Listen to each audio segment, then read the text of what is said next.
basali ya nzambe befiltre baze belé eza na basali ya nzambe oyo bazali basali ya nzambe mais qui ont des faiblesses lokola mutu parce que musali ya nzambe babenga ye homme de Dieu.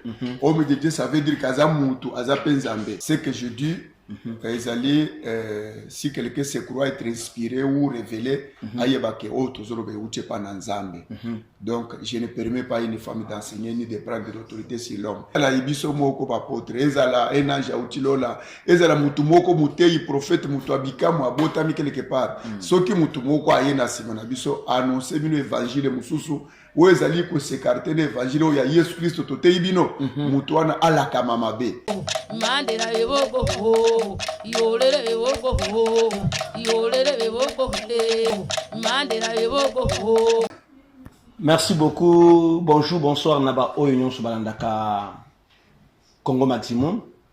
Chez Nabino Obolingaka Makasi na émission Munene les peuples réclament. Ceux qui bomoninga na TV Nabino, ceux qui bomoninga na Yeboye, cela veut dire que Makambo eza malamu et actualité eza malamu. Bo s'abonner Makasi parce que na yebi ke bo s'abonner ka Makasi. Namoni bana Londres, namoni bana États-Unis, namoni bana Océanie, namoni na France couple Simon Katungulu, namoni maman Edith, namoni Jaco, mon grand partenaire hier sur ta émission Oyo appartient à Kango Makasi. Bonjour pasteur. Bonjour bien-aimé. Vous allez bien? Oui, Zambazo tout va bien. Famille. En tout cas, libota batunyoso bazato toto na biso sala nzambe pe bazongala ndenga moko na zongala. Oui. Zamba pambola yo parce que ezali kamba mafuta. Vraiment. Kombola ngai ezali votre humble serviteur pasteur Israël Chitenge mafuta na nkolo. Nazali mukambi ya église ACK o ezali na komina Kimbanse kisi la route Mokali na arengambo apo avenue Kimpoanze numéro 524. Voilà. Pasteur Mafuta Nkolo, Israël Chitenge, yende toyambi lelo na kati émission. Toko beta ine masolo vraiment masolo ya bonzambe.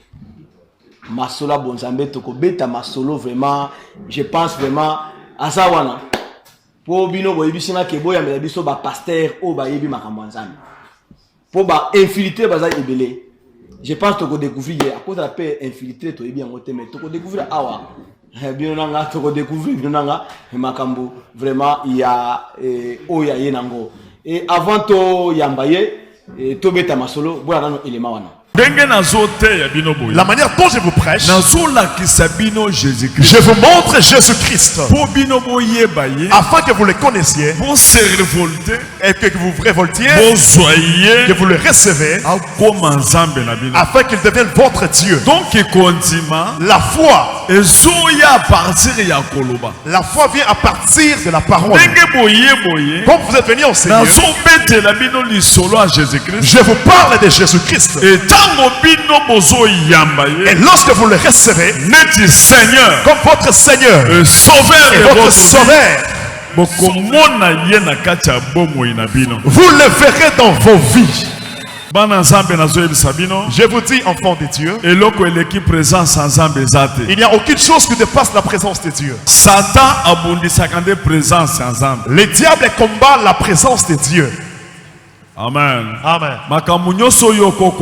Tout ce que toi tu peux voir, le diable le fait afin que ta foi puisse diminuer. Que tu sors de la présence de Dieu. Bien aimé. Tu peux avoir des difficultés, les temps peuvent passer. Mais si tu as Dieu, même à la dernière minute, ce Dieu-là se révélera à toi. Et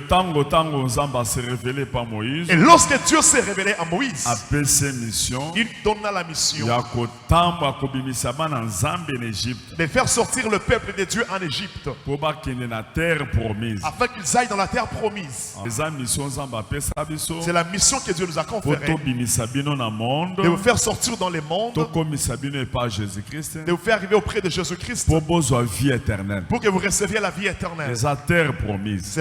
promise. Quand l'église est dans la bino boye. Comme nous sommes là avec vous à l'église, Na yebisaka bino. je vous ai toujours dit, Ngai soki présence sans zambezate.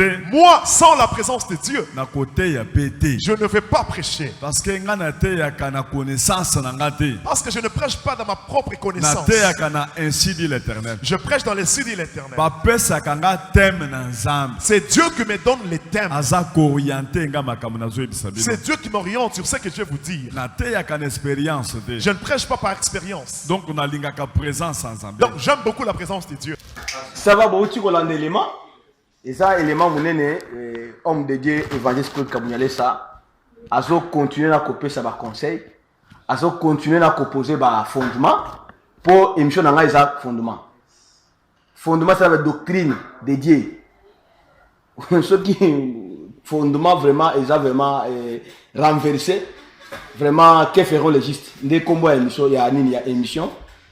Si les fondements est renversé, que feront les justes ou les sages?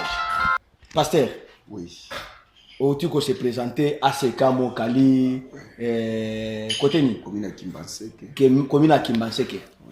Bonne église, ils ont Non. évolué bien. En tout cas, Nzambazo Sunga. Toti na grande campagne d'évangélisation. Tout ça chaque année. Toti na 4e édition. Il y a rassemblement des leaders. Rassemblement des leaders, cours des grands.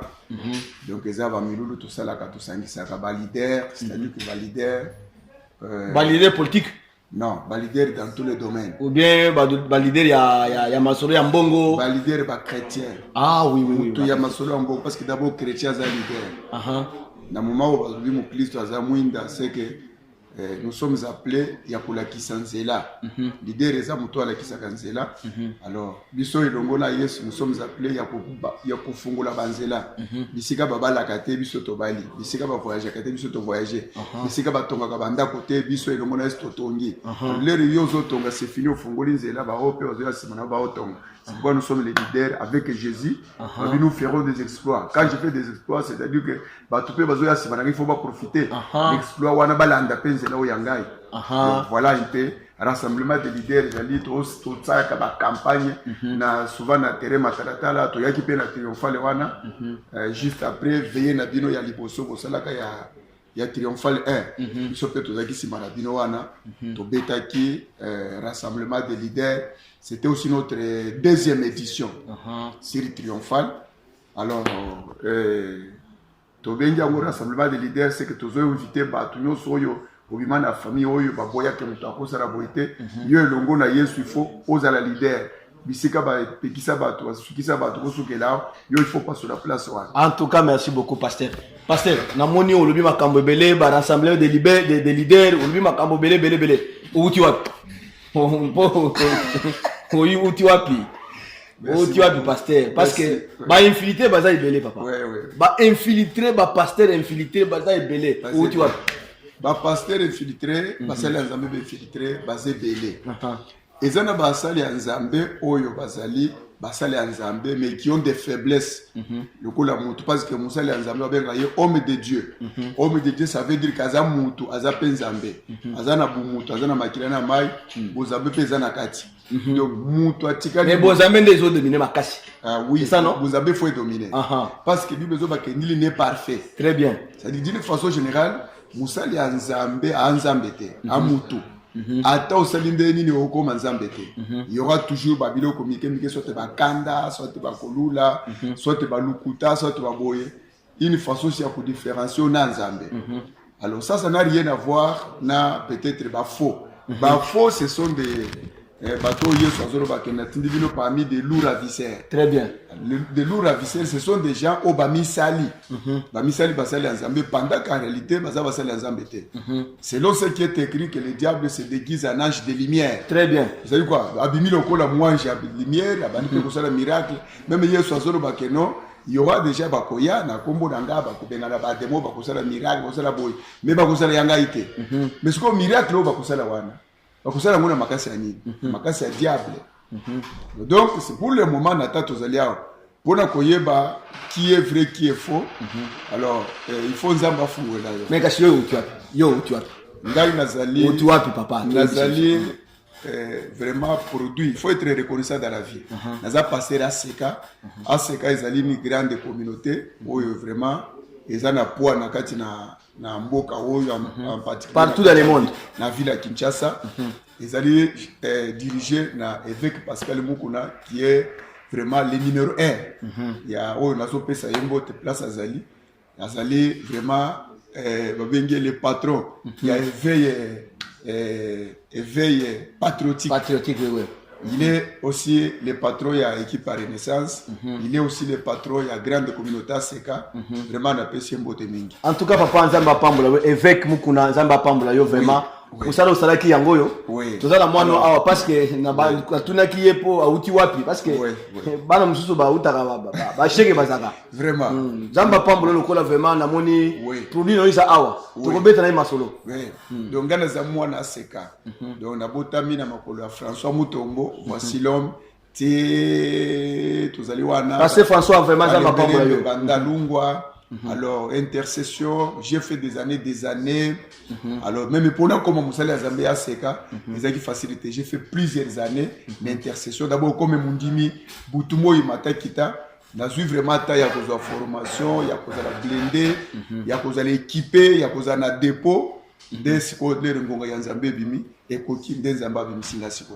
Obimi kaka boye ba baptisé yote parole de Zamba lobité bika te on ko la ngaki intercesseur na comme déjà pasteur non les abongoté ngai kutuler ba proposer nga batinda nga na boyaka voici le maïbisi avec non de quoi na si akoli il faut déjà topé séchage quelque part alors avec après sinzela que non luka place moko chaye alors oh no ba que voici le matini nga ikende na côté ya Kimbase que moko ali tango na komi kuna Nathalie nazongi na boyi parce que moi vraiment biloko ya kokamba d'église tout ça na bana ko boya ngo makasi parce que nazotala ba bitumba ba makambo ebele alors je me suis dit que je ne vais pas faire ce travail là voici le mabino ça va kende nan en attendant nazopesa évêque rapport comme ya tinda dingala tinda yo nazopesa évêque rapport comme ça to koluka mutusu to tinda comme yo boyi alors tango na kei na bana ko kamba ba prière ya babuki bikie kuna radio voici l'homme bantu bayeba kinga lere bayoti ke no mafuta na nkolo ye mutu batindi koto l'état batindi nga na tanda batu siko ba bandiko ya ba prière ba finalement tango na ye ko benga voici l'homme ya ko tirer mabonde na batu batu ebele batondi alobi mais toi tu es un pasteur o banga nini de batianga maboko avec aipsi pesa yimikanda. C'est comme ça que je suis compté parmi les pasteurs. En tout cas, vraiment, Nzamba Pambola bino na ba o bazolanda émission munene vraiment bazo tozo beta masolo na pasteur Mafuta Nkolo tozana e awa azamwana ya Aseka auti na maboko ya évêque Mukuna Pascal auti na maboko ya papa François Mutombo Vasilom. En tout cas, Nzamba Pambola bino pasteur thème tozana ngo vraiment ya na kati émission oyo vraiment bato bazo benga biso makasi ke El Max betra biso histoire ya ba pasteur o baza na kati ya bebisa makambo nzambe. C'est pourquoi na bibisi thème au sujet on a ngo si les fondements est renversé, que feront les sages? Que feront les justes? Ils en a Psaume 11 parce que ce qui doctrine ya nzambe et baby.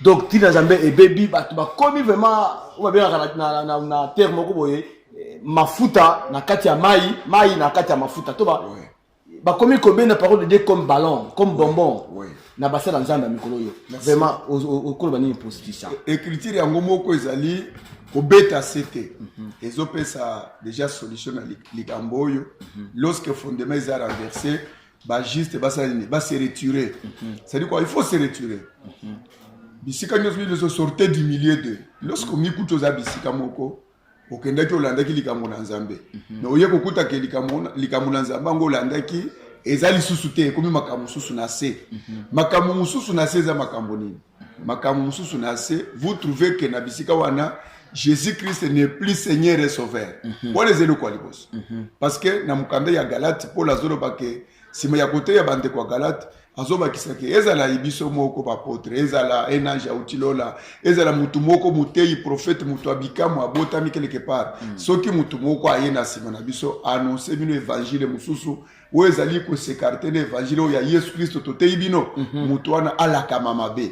C'est-à-dire quoi, eloko aliboso d'abord le fondement qui est renversé, c'est d'abord lorsque Jésus-Christ n'est plus Seigneur. Très bien. Il faut que là, est-ce que Yesu a Nzambe place wana? Parce qu'il y a des églises où il y a botami, oyo keno batu ba misali ba ngomoko ba pasteur, il y a des églises où batu ba sali mutu comme non yo posa ya biso, tia mutu pe ko la zana tande ko na yo. Oza wako etu, to soutenir yo. Mutu mboka na bino, bwana na yo par exemple.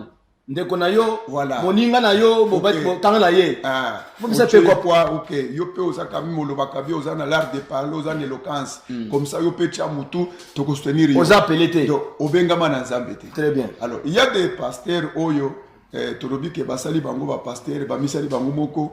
Il y a des pasteurs oyo Nzambe sko ye moko abengi bango. Donc poni ndenga zo bana mukanda Jérémie chapitre 1er na sekuna 3 4 verset ozo kita Nzamba zo Jérémie ke avant kutuna kotuna libuma mama na yo na yeba ki yo pe na consacrer ki yo avant ko bima na sena mukili na consacrer ki yo comme prophète des nations. Donc Jérémie a botamina noté Nzamba sa yeba ki. Très bien. Donc musala Nzambe il faut les rozo salango osala yango ke obengama na yango. Batu nyonso oyo bazali kosala musala Nzambe yake abengama te mais azosala yango po batu bakomisi o soit moko ya misali ou soit diable asali soit peut-être na ba courage na ye na bazuzu na ye alors atelemi ke non peut-être nzaleza na mboka misali ezate alors tikanga pena tia mo eloko pona zo place a kubende la dipa alors batu ndengo wana alors basa batoyo bayaka kosuka fin de fait mabe. Parce que lorsque le Seigneur a béni Mouton, si vous êtes vraiment appelé, vous avez une mission. Parce que quand Dieu donne la vision, il donne aussi la provision. Très si réellement béni yo, comme Moussali naye, Moussali wana un vrai ouais, asuka kananzelate. Il faut qu'il tina souka. C'est pourquoi celui qui persévérera jusqu'à la fin, il sera sauvé. Donc Nzambe azilaka souka parce que souka il est kakebande. C'est pourquoi que les gens pas over que c'est que mieux vaut la faire une chose que son commencement. Et bien ba banda makamona Nzambe basuki wapi. Alors ndenge tozana ngo boy. Neti ba oyo ibi to souka wapi. Oui ba oyo ibi o ba da mana souka ibi ngo. Bazoka na soutenir la terrain. Ouais, c'est ça. Très bien. Le loyo. Bazoka na soutenir. Alimwe. Alors, il ne faut pas qu'il faut zalawana. Il faut que la mission na soka. Si vous êtes un vrai ouin, un vrai appelé au Yanzambe, donc limon na terete, au zalawana ou que la mission na soka. Parce qu'il n'y aura personne qui va faire à ta place ce qui était prévu que yo salango. Donc, Moussala ou Yozaki prévu Jean-Baptiste à Sala. Il n'y avait personne qui pouvait le faire à sa place. C'est pourquoi même dans Jésus Christ soit na maï. Alors Jean-Baptiste, alors oh non, namoni yo baptisé nga Yesu bino. Oh eza musala na yo Jean-Baptiste yonde baptisé nga parce que ça yonde mukolo mission ya ko baptiser. Donc na kati na ministère, na kati ya likamo na Nzambe mutu nyoso aza na mission na ye. Mais biso to côté ya ndenge moko te. Ephésiens chapitre 5 verset 11, bazo baketozali na ba ministère combien ça 5. Alors tout le monde n'est pas apôtre. Tout le monde n'est pas prophète, tout le monde n'est pas évangéliste, tout le monde n'est pas pasteur. Moutounyo ça na particularité na ye. Très bien. Donc, ils ont pas de problème, ils ont se poser wan. Ceux qui ont évangéliste, sois fier, sois fier. Kolukate que no ba kiselo comme suso non na combien apôtre non. Aux évangélistes, aux pasteurs, aux ali docteurs. Donc soit les na eloko nzamba chaket na yo na ministère nzamba pesa yo. Donc koluka ba bricolage te, o comme prophète on a moni boye. Non, biloko wana ezali pe ko tia poto na gacha makambo évangile. Face mission na nini? Autour le ba makambo ya mission. Ya yo mission ezali. Ya ko délivrer na mafuta. Ya ko délivrer na mai. Mission ezali. Pour autour le makambo mission ah. Ouais, alors au moins mission, mission ce n'est pas bien osingana lo ba mission na ngaya. Il faut le parce que non, il faut na sala musala, bino ba tozo mona ngai, bon comprendre que non. Mission de ko ezelo ko boy. Moi j'aime beaucoup ça. L'apôtre Paul a dit je n'ai pas besoin que batu benganga apôtre tout ça mais musala nazo sala ya ngumo ko nganga batu mo bangumo ko ba mulere ba ko mona musala non ça c'est un apôtre. Ça c'est un évangéliste, c'est à travers le travail. Ils ont ko lati kombo donc bo benganga mutu boy. Archibishop Travailler quatre bishop que les œuvres parlent. Que les œuvres parlent à votre place.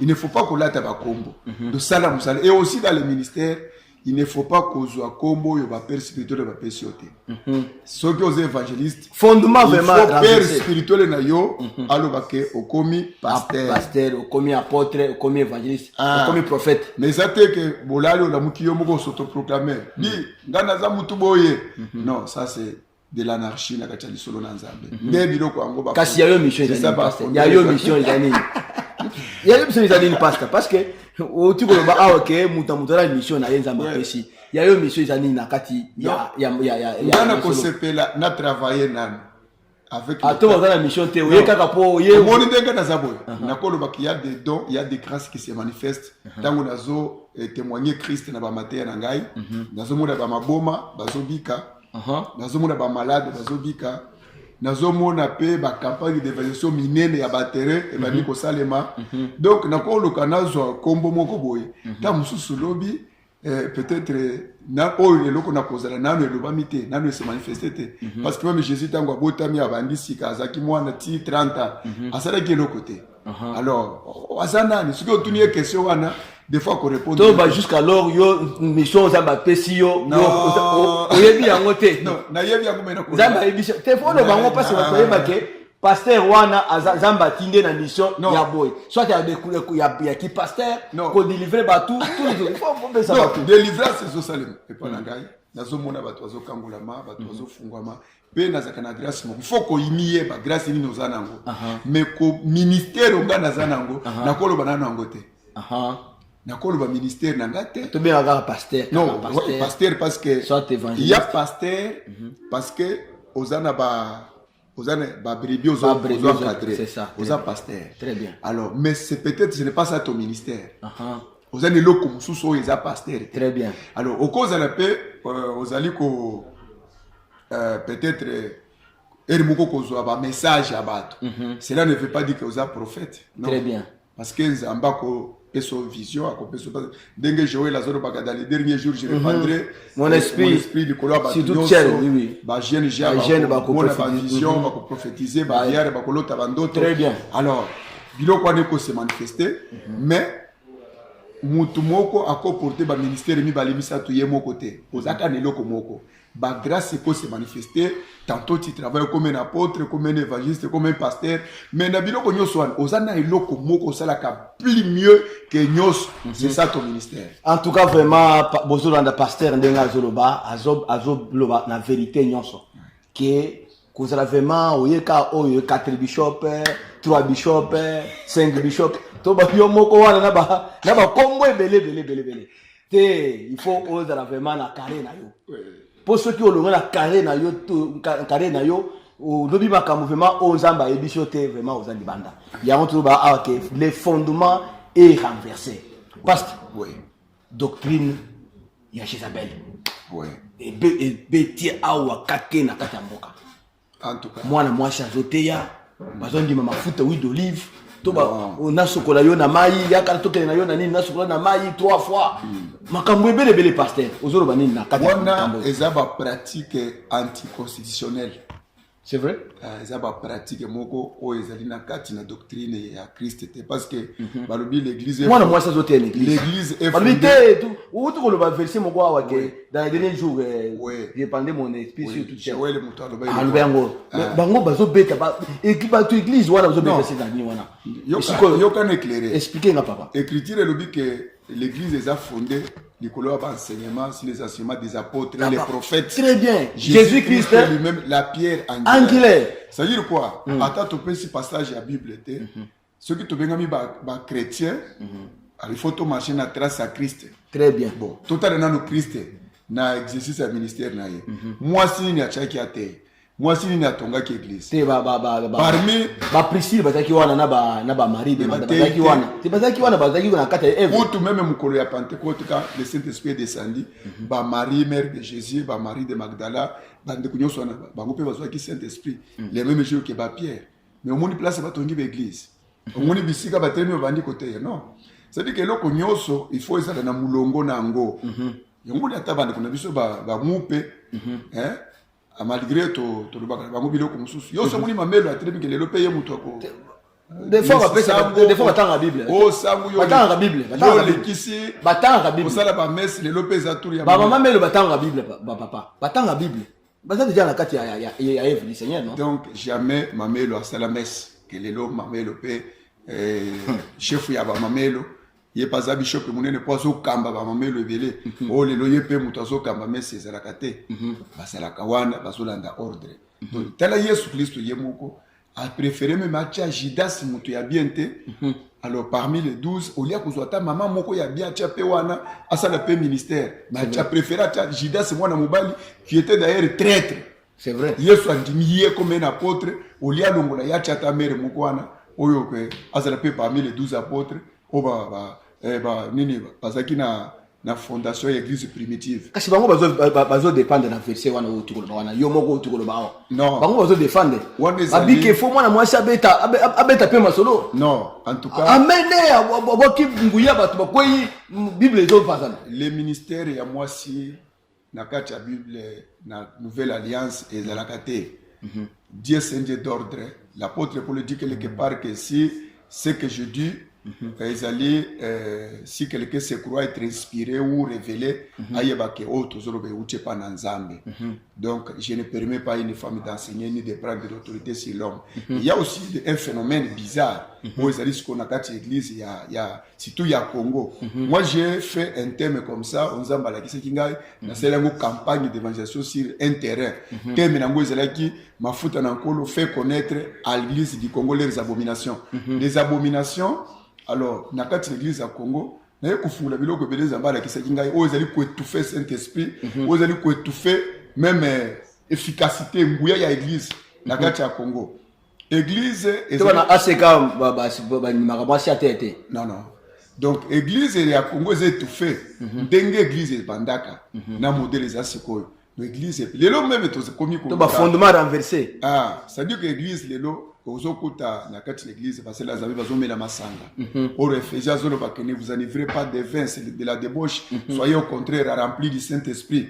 Ozokuta lelo na kati l'église phénomène ekobo. Vraiment je félicite l'évangéliste Claude Kabundi Walesa na message na ya Mukaya. Vraiment qu'il insiste sur ça. Évangéliste Claude Kabundi Walesa ba question vraiment félicitations. Un coup de chapeau. Ouais, alors ba question 10 points 10 Donc ça veut dire que vraiment, il y a un phénomène bizarre des hommes matin l'église à Congo. Vraiment. Donc, les désordres sexuels dans l'église à Congo. Donc, phénomène Bassi, Mibali, Kindumba, je vous dis que ça ne va pas. Ça ne va pas. Et c'est d'éviter ce qui est sur Melakoya, ça sera comment? Vraiment. Parce que ça ne va pas. Vraiment. Masanga, et comme vie normale, il y a des chrétiens belé à parler rababa bébé. Mais ceux qui font ta collation, font ta mariage, tala champagne, beaufort et fanyo. Champagne, fait, maroule, ça maroule. Voilà. Alors l'église du Congo, non seulement va passer, na bandimi oyo. Bandimi bazo mela masanga makasi. Balingi to lobela ngote. C'est quoi ça encore? C'est la vérité. Alors, l'église est un problème. Les fondements renversés, c'est un bakambité. Moïse a mis donc c'est Aaron, a mis obligé à commenter veau d'or. Et ça qui a volonté n'a été. Bandiminde batindi kakaye. Donc maintenant il y a une pression. Très bien. C'est comme j'étais dans une église là. Kala. Où mes frères évangélistes.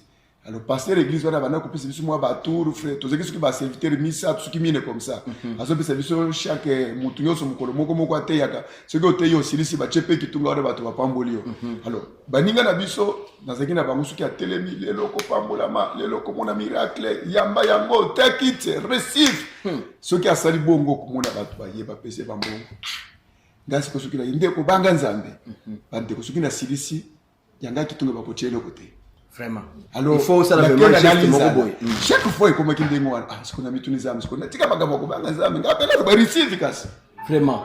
Na mikuta ki obligé. La prophétie a lukuta na mikuta ki obligé pour que ngapena zwalipa parce que ba tout ce qui est crainte de Dieu. Bako yoka yote pour que ngapena zwalipa il faut lukapelo ko moko ya encourager nango ba tunzamba ko sala 2020 ça ya yo. Kiti yango fana kiti ya ko mona 2020 makambo ko. Alors, ce qui na siri sindo moni pe ba yeba pambolinga. Tu vois?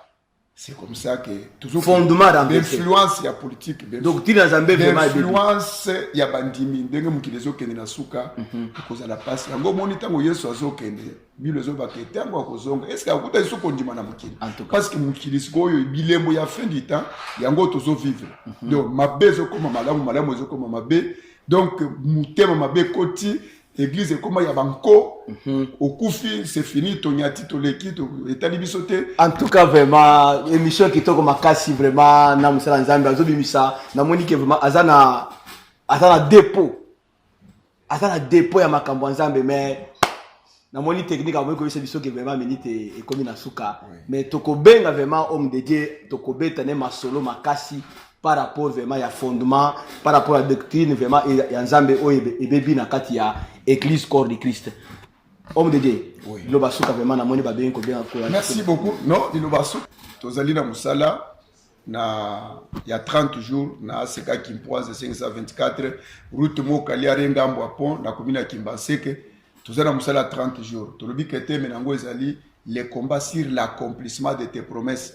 Ba tu nyoso bazwa ba promesse na kati ya Bible po ekokisama soki tangi na Genèse chapitre 15 Abraham akomoyebisa Nzambe ke non nazokufa sa mwana c'est d'ailleurs Eliezer de Damas nde mutu azotika na bozwi na ngai mais pourquoi batu nyonso oyo bazwaka ba promesse pour que ekokisama ekomaka bitumba vraiment alors tala même mutu lokola nani Caleb Moïse ayebisa ye ke non mabele okende di ko explorer wana na pesio yango a perpétuité jusque na bana ya bana na yo mais batu mususu kuto bazwa promesse te baye bazwi ba territoire Caleb akomi mubange akomi mukolo a Jepusani akomi na 85 ans depuis Moïse alaka ye Hébron Caleb Hébron azo simbango te ti aye ko senga Josué que non pambula ngai permettre na kende ko bunda yango to benyango combat pourquoi biloko nzamba loba na yo ezoko kisama te ezaki ndo kia famille ou bien bando kia ba voisin ou bien zani nezali ko empêcher ou bien empêchaka makamuzamba la kaka bato ko kisama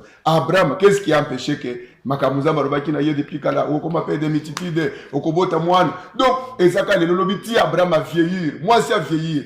Qu'est-ce qui avait fait que nous ezwatande ngwana ezaka bitumba do bilaka ezaka na bitumba yango nde musala tozana ngo ya que s'il y a des choses nzamba loba na yo oyo bitumba na yebite ya source nini ezo tellement pour s'opposer que yo simba biloko wana te cette fois-ci tozo combattre combat nzamba zo sala.